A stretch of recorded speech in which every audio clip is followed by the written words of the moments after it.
Hiya! Welcome to Starla's Art Studio, and because of this cheery season, who doesn't like food around this time of year? So here is another Edigirls drawing set, and the first one I have here is quite common to think of around this time of year. There's actually some very interesting facts about this treat.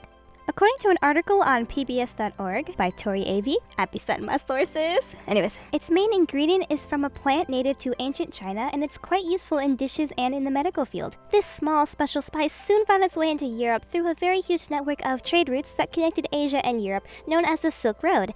In addition, this delectable dessert this drawing design was derived from was originally from Germany in the 16th century, and since then it has become quite the Christmas tradition. This treat was first introduced to America back when the first English colonists arrived. These little treats were sometimes even used as bribes to convince Virginia voters to like a certain candidate over the other. Man, sweets can get people in some interesting positions.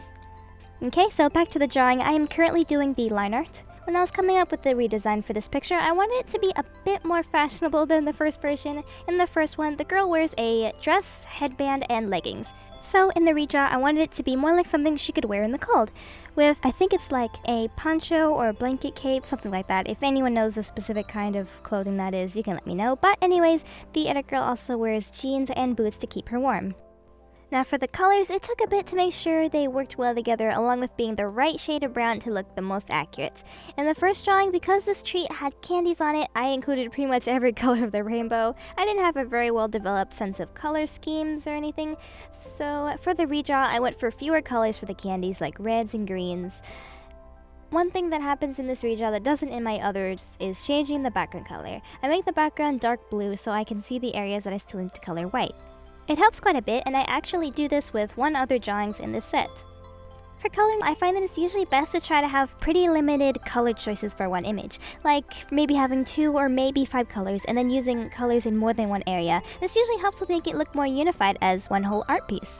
For example, in this drawing, I currently have reds and greens for the candies. I made sure to spread them out in plenty of areas in the drawing, and in a few places besides just on the candy. Same thing with the blue on the jeans. It was originally in just one place, so I spread it out by putting it on some of the candy. So if you can tell by now what this sweet is, you can share some neat little experiences you may have had with it, and what time you figured out what it is. Some similarities with this redraw and the first drawing is that they both have their clothes based on the top of this food item. They both have the same hair, and they have little candies all over. Some more differences are mainly the pose, the general design of the outfit, and of course the most obvious being that one was drawn and colored on paper. Some of the last little details I added was just making the white frosting part look more like it's going around the sides of the clothing so it doesn't look so flat. I finished the bluish shading around the white parts and made the candies look shiny. I was thinking about adding more decorations to the boots, but because of all the extra stuff at the top, I decided to leave those relatively plain, so it doesn't look too overcrowded or anything with candies and decorations. After coloring, I noticed the jeans stood out a bit too much being that shade of blue, so I later changed them to a lighter color to blend in better with the shades of whites. One final detail that I really like adding to my digital drawing is changing the line colors. I just like the way it looks with this style. Okay, so now that this one is done, time for the second drawing. For this suite, I originally wanted the character to be like a ballerina when I first drew her about 2 years ago, but I had no reference for her position and apparently did not know how to draw a tutu back then, so she didn't look too much like a ballerina. So in this redraw, I made sure she looked like one. It's kind of funny that I chose this pose for her because of the Nutcracker Ballet being a popular play and dance during the Christmas time, and the suite being quite popular itself. Some neat facts about the suite include info from an article by Glenn Watson on gourmetgiftbaskets.com. The classic version of this sugary sweet has actually been around for about 600 years, but the original ones were shaped differently. Originally, they were made by hand in Germany and were sold locally until the 1950s, when a Catholic priest named Gregory Keller created a machine to pop these little things out with their current and more popular shape automatically. Just like the dessert before this one, it wasn't originally from America, so eventually, in 1847, a German-Swedish immigrant whose name was August Imgard, if that's how you pronounce it, came to America bringing these little treats with him. The US seemed to enjoy them so much that we even have a national day for them on December 26th. It's pretty interesting to think about how much of this stuff is made and consumed around this time of year. In fact, about 1.7 billion, yeah, that's a lot, billion of these little guys are made every year. And about 90% of these are sold between the weeks of Thanksgiving and Christmas. They have earned the title of being the #1 non-chocolate sweet sold in December. One really neat fact, in my opinion, about this little treat is the largest one ever made. I always enjoy seeing the largest gummy bear in the world or the largest hamburger, and this one is just as impressive.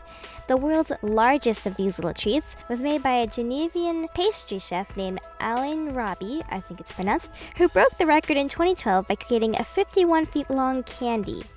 Wow, that's long. The same pastry chef also has the record of the tallest chocolate sculpture and the tallest cooked sugar building. Candy has some neat history. Back to the drawing, I included the treat in many parts of her outfit, almost like in her first version. Some of the few similarities are her hair and color scheme. I wanted her hair to look like 2 bundles of these little candies on her head, but I changed the way I colored them. For the colors, I had red and green because in the first drawing, I didn't want the colors to only be just red and white, so I threw in some green. I kept the same color scheme when I redrew it here. Some of the many differences between the new and the old drawing, besides the position, was her outfit. In the redraw, I made her dress way more elaborate than in the first one, and there's a bit more red. I also tried to make sure the coloring and the patterns were more accurate in this one. I'm not sure if you can see it here, but in her tutu, I threw in some little red and green dots to kind of be like sparkles. In her hair, unlike in the first drawing, which was just red, with stripes only on her ponytails, I have stripes all over her hair. In the part where I was changing the outline colors, I noticed that there was too much red in comparison to the amount of green, so I even did add a wee bit by changing some of the lines in her tutu green instead of red. Now that this one is done, time to move on to number 3. When I created this Christmas treats themed set, at first I had no idea what dessert would be fitting for this third one, so instead of something edible, it was the first and so far the only drawing that was based off of something you drink. Some sweet facts about this one is that it's been around for a pretty long time. More facts about this one come from an article by Jeff Wells from mentalfloss.com. Neat name. It says that the Olmec civilization of southern Mexico were credited to be the first to roast the little cacao fruit from its tree and mixing it with water and other ingredients. Pottery with bits left from such ingredients can be linked back to 1700 BCE. I wonder what that tasted like. Originally it wasn't sweet back then. Okay, never mind. It used to be made with chilies, water, and even toasted corn. I think I'd like to try it anyways, actually. When the Spanish conquistadors were introduced to such a substance, they took some home with them and added spices like cinnamon and added sugar to make it sweet. By this time, it was pretty close, but not as close as today's version. In the 17th century England, this drink was served during political banters, meetings, and other such events. The drink was thought of very highly by the ones who consumed it, so it was often served in crazy fancy little pitchers made of gold, silver, and porcelain. They would also usually have floral patterns or something else fancy on them. Ooh, I also have another neato fact about the largest form of this stuff. Kids are actually the ones who made it happen too. The place was the Tampa Bay Museum of Science and Industry back in 2013. 300 local students worked with teachers and produced 880 gallons of this stuff in a huge mug. After the task was complete, they even shot marshmallows in it with homemade catapults.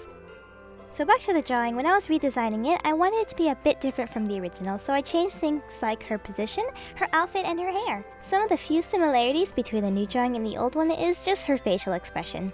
She already had a pretty warm and peachy facial expression, and I decided to make it quite similar in the redraw. Besides that, everything else was pretty different. I made her hair and dress look a lot more flowy and almost a honey-like consistency, and I made it very long and swirly. Also in the first drawing, she was standing up, while in the redraw, she's sitting down in a chair that looks like a mug, since it's fitting for this drink to be in one. Because the drink is enjoyed with marshmallows, I added them in her hair and around the top of her dress. I had pretty much the same thing in the first drawing. I also thought it'd be a nice little touch to toss in some cinnamon sticks in her hair. The same was done in the first version, but her hair was in a ponytail instead of more flowy like in this redraw. For the shading and highlights, I kind of wanted her dress and hair to seem like the liquidy form of the drink, so I made them look almost shiny to seem a bit more similarly textured. When I got to her mug chair, I shaded and added some texture to make it look like wood. Well, now that this one is done, time to show the old with the new. Alrighty, so the first one is Ginger the Gingerbread or Gingerbread House Girl. Creative name, right? In the first one, I think you can tell she had a lot more colors than the new one. Her hair is the same, and she still has the little peppermint candy in the front of her clothes and a bunch of little candies pretty much everywhere. The new one also looks like she's better prepared for the cold weather. It's kind of funny to think that I just made the original 2 years ago and on the same month and the same week. Well, now that this one's all done, you can let me know in the comments if you liked the way this was redrawn or if you thought I should have kept a few things from the old one. Next is Cindy the Candy Cane Girl. This one I first drew on Christmas Eve of that year. Neat. Some visual similarities are shown in her hair, the bows in her hair, and the colors. As I mentioned earlier, I made her new dress way more elaborate, and it looks a lot more like a ballerina outfit. The position of her right leg up to her arm and hand almost resembled the shape of a candy cane. Neat. I wasn't actually thinking about that when I first drew her, but that's pretty cool. And I also said earlier about adding an extra stripe for candy cane parts. I didn't have a recording for that when I made it, but I do have it right here so you can see it, and I still do like it better than just with one stripe. And number 3 is Haley the Hot Chocolate Girl. There are many more differences between each of them than the other ones that I drew.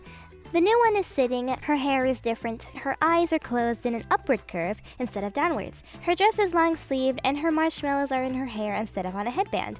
The first version was drawn on the 26th.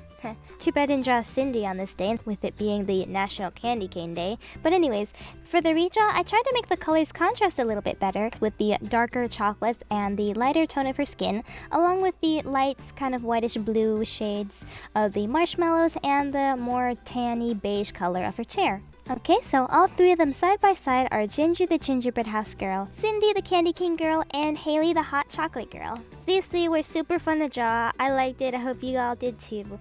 And that you got a chance to guess each one. I hope you guys either get a break from school or work and can enjoy the wonderful company of family and friends, and that you can enjoy your Christmas. Bye!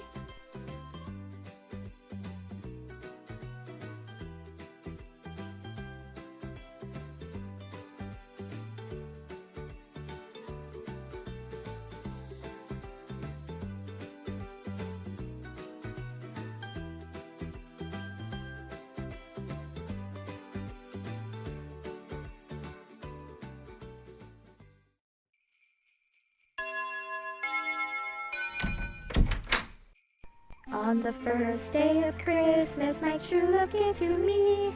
Nothing 'cause I'm single. Yeah, that's about right.